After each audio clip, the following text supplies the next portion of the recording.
The shootings in both Buffalo and Uvalde have brought yet another degree of anguish as we honor those who've died defending America on this Memorial Day weekend. On Saturday, President Biden gave a commencement address in Delaware where he noted the pain of burying a child. Vice President Kamala Harris attended the funeral for 86-year-old Ruth Whitfield, the last victim to be buried following that shooting in Buffalo just 2 weeks ago. As I speak, those parents are literally preparing to bury their children. In the United States of America, to bury their children. There's too much violence, too much fear, too much grief. And so this is a moment that requires all good people, all God-loving people, to stand up and say, we will not stand for this. Enough is enough. Enough is enough. Certainly something that's been said before. Here's a look at more of what's been said as history seemingly continues to repeat itself.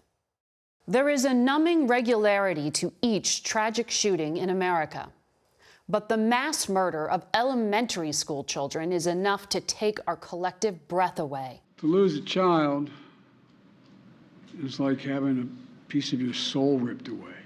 As we watch those Uvalde parents, we pray that none of us ever bury our children or count the anguished seconds until we're told whether our child survived, that we never have to resort to DNA samples to identify their body.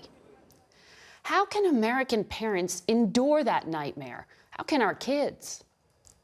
In the past decade, there have been 3,500 mass shootings. But how do you measure the collateral damage or the trauma, the anxiety that sits with witnesses and first responders? We promised to protect our kids after Columbine. We must do more to reach out to our children and teach them to express their anger and to resolve their conflicts with words, not weapons. And Virginia Tech. Schools should be places of safety and sanctuary and learning. The slaughter of 21st graders in Sandy Hook shocked our conscience. No single law, no set of laws can eliminate evil from the world or prevent every senseless act of violence in our society.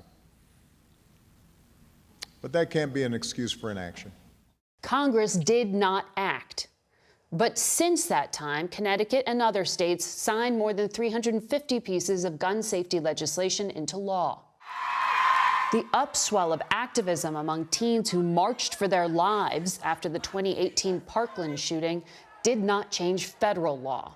No child, no teacher should ever be in danger in an American school.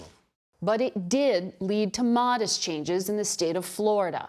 Is that enough? As we drop off our own kids at school, the question among many parents remains, how do we protect them? And is this really the best we can do?